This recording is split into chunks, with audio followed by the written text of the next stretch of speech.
Breaking news, Ukraine na nanganganib na nga ba? Pangulong Volodymyr Zelensky magbibitiw na sa pwesto? Ano ito? Yang ating aalamin mga katropa. Bago natin umpisahan, pakisubscribe sa ating channel mga katropa para updated tayo sa susunod nating balita. Maraming salamat.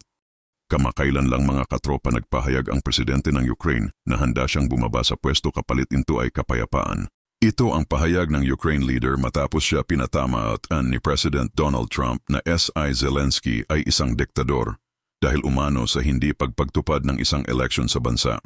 At ito naman ay sinagot ni Zelensky na normal lang ito dahil martial law ang bansa.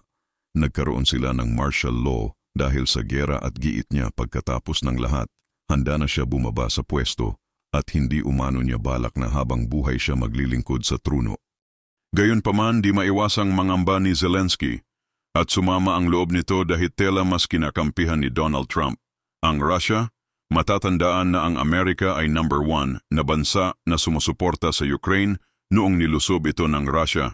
Ang Amerika, ang matibay na alyansa ng Ukraine, lahat ito ibinigay. Hindi lang mapasakamay ng Russia sa ilalim ng Biden administrasyon.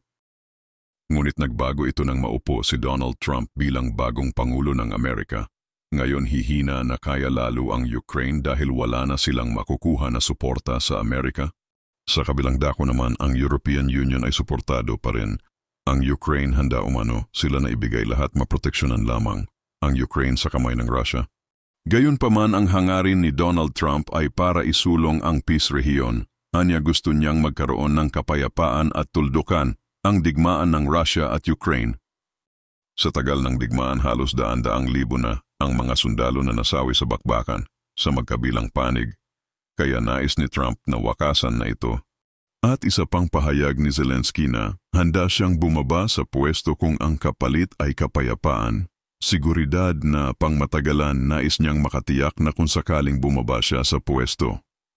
Meron silang proteksyon na wala ng bansa na aatake sa kanila. Dahil iniisip ni Zelensky na kapag magkaroon man ng ceasefire ay may permanent na ito. At ayaw na niya ng gulo dahil iniisip ni Zelensky na baka kung matuloy ang deal, magpapalakas ulit ang Russia at muli na naman itong lulusob sa kanila. Ang mga aksyon ni Donald Trump ay kabaliktaran sa ginagawa ni Biden, dating presidente ng Amerika. Kaya nagkakagulo ang Europe leader kung paano nila tutugunan ang pagsuporta sa Ukraine nang hindi umaasa sa Amerika na dati nilang kakampi pagdating ng suporta sa Ukraine. Mga katropa, atin pong antabayanan ang mga susunod na mga balita. Maraming salamat sa panunood. Pakilaki lamang po ang ating video. Salamat.